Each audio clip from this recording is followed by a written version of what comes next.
Hi Ruben. It's been a week or so since we've seen you. How good was that to have that time on the training ground? And in terms of the injured players, are you able to provide an update on when we might see Mason Mount, Luke Shaw or Johnny Evans? No, it was a good week until 2 days ago. We had some problems also, so we don't have players back. Maybe we'll have one of two issues, but we are waiting. We have one player also is sick, so we'll see the team on weekend. But it was good to work with the team, to feel the players, and to try to improve our performance. So when you setbacks in terms of injuries, yeah. Serious? I know it doesn't feel like you're going to give us any names, but No. We will see at the weekend. How big is this match against Tottenham? Obviously, two sides that have a lot of expectation but haven't lived up to expectations. Yeah, every game until the end of the season is a big game for us. We need to improve the way we play.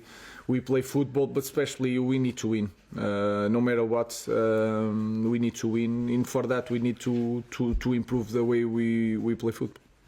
Ruben, there's been more news this week about potential redundancies at the club, and Ineos have obviously had issues with Ben Ainsley, they've had issues with the New Zealand Rugby Union. Are you concerned at all that that's going to have any impact on your attempts to rebuild this team over the summer?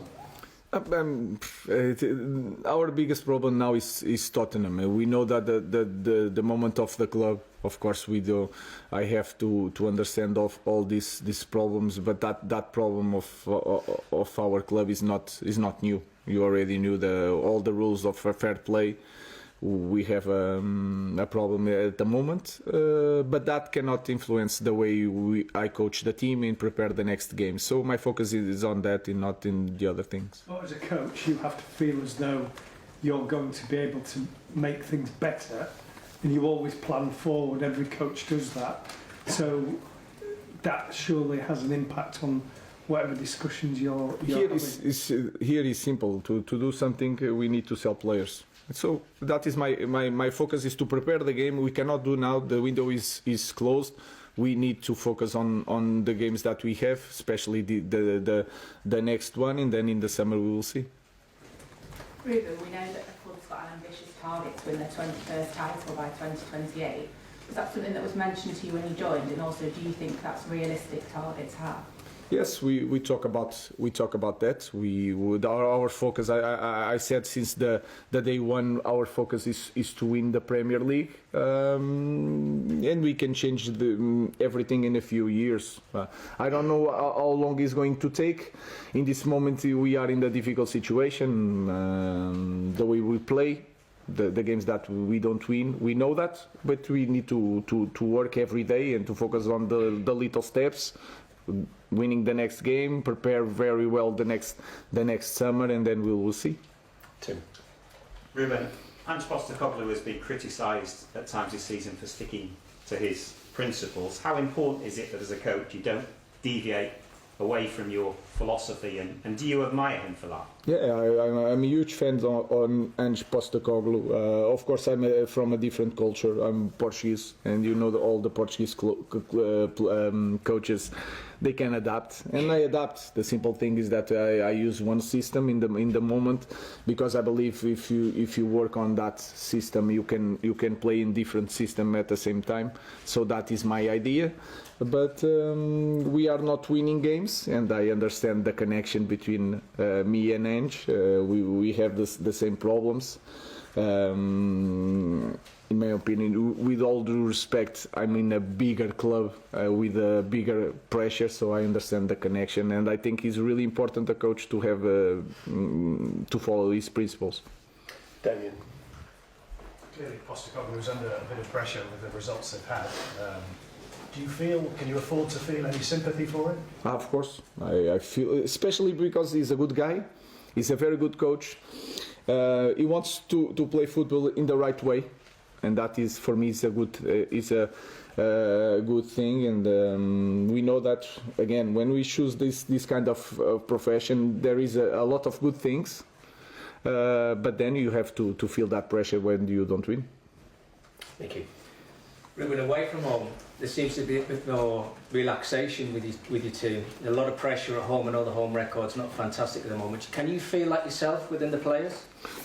I feel it in the game, the performance, because you see it, I see it, I see the same thing. And sometimes when you, especially in the big games, when you are like a little bit the underdog, and that is a thing that we should not feel in any game, because we are Manchester United.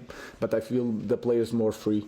But then when you have to win the game, you have to be more dominant in every aspect of the game. I feel that we are not quite there. So I feel the team, sometimes the feeling is different when we play away. You mentioned the summer. I know it's only just been January closed, but fans would be interested to know what the landscape might look like, because it feels like it's going to be an important window for you to get the players to fit your style. Is that then the case, though? You need to sell to buy even in the summer? Yeah, you know the rules better than me. So our focus is to win these games, and then we have time to focus on that. I'm really focused on winning the next game. Samuel. Again, I know I asked about Chido Obi last week, but did you see his performance in the week for the youth team? And at academy level, do you see any players possibly coming into the first team? I don't want to say names, because we have to be careful on that. They are working with us. We had some problems this week. We call some young players to be in our training. So we will have that evaluation. Is one of them. Chris. Hi, Ruben. There's a 12-point gap between the bottom three and where you are right now. It seems like a big gap on the surface. Is it dangerous to kind of feel safe at this stage? Do you think it's dangerous to kind of fall back on that cushion? No, we are not. We cannot. It's impossible. If you see that the table, is impossible to feel any type of comfortable in this moment. We just want to win, to improve our performance, because we are Manchester United. We are always talking about the same thing. It doesn't matter the distance for up and down. We need to win the next game, and we need to improve, and we need to perform better. So there is no comfortable in any situation in this club. Rob. There's been a couple of instances recently of players leaving the club and then going to other clubs and maybe showing their qualities. Anthony started well at Betis, Scott McTominay before your time at Napoli. Do you think that shows how difficult it is for a player to perform here, that the pressure and the spotlight is so great that when perhaps they move somewhere else, they kind of feel, I don't know, liberated, a bit more freedom perhaps? I don't know. Sometimes it's like that. It can happen in any club. This is a club with a lot of pressure, and then in this kind of club, we have to have like a base of a team, to put younger players, talented players that came from abroad, that came to a team that he has one strong base that can help them to cope with that pressure. In this moment, we don't have it, so it's really hard also on them. And you feel it in Dorgu. He was a little bit nervous in the first moment. But if you are playing better as a team, you are a strong core that can cope with this and are winning games and are really strong in the games, like it was supposed to be in this kind of club. It will be more easy for these kind of players to be free to play football. But football is like that. When we reach that level, you need to cope with the pressure. And sometimes they go to other clubs and they are more free, without pressure, and they play better. I don't know.